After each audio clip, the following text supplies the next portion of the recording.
Just want to do a quick video on how to replace the head on the Lucky Dog Manufacturing angled rotary porting handpiece. So I like to use a set of soft jaws. You can use a set of slip joint pliers or something to get a hold of this. You might narf it up a little bit, but it's not a big deal. So just crack them loose, unscrew them. We are going to pull this part out because we're going to replace this as well. You'll get your new head out of the box. Again, I like to just put them in the vise, and then I can grab a hold of this with the pair of pliers and get them loose. And sometimes these have a little bit of thread locker on them, so they unscrew hard almost the whole way.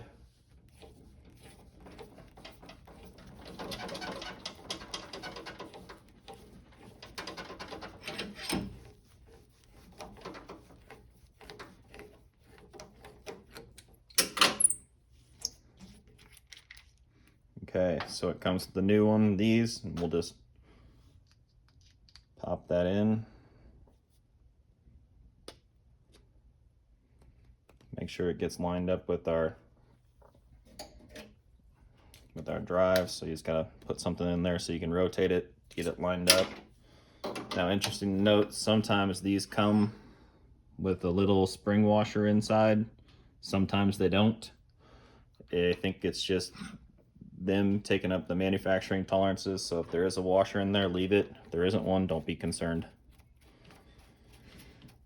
I'm just gonna screw this back down.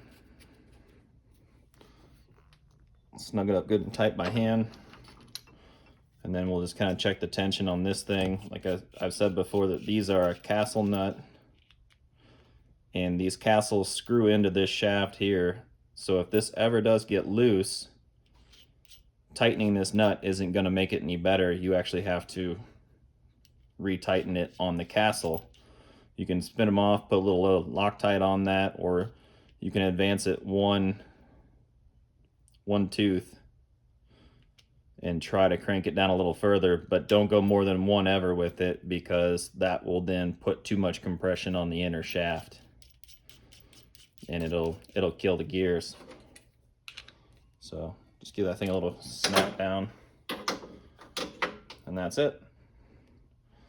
If you ever hear one of these things starting to drag down a little bit, or you feel that it's just got a little bit, it's getting a little too hot, what you might want to check is that this inner shaft right here might be locking up. So this one, you can pull them out, put a little drop of oil in there, and get them to be freed back up again, and then pop them back in. It might happen if you use one for a really long time, but generally they stay lubed from the factory. And that's about it.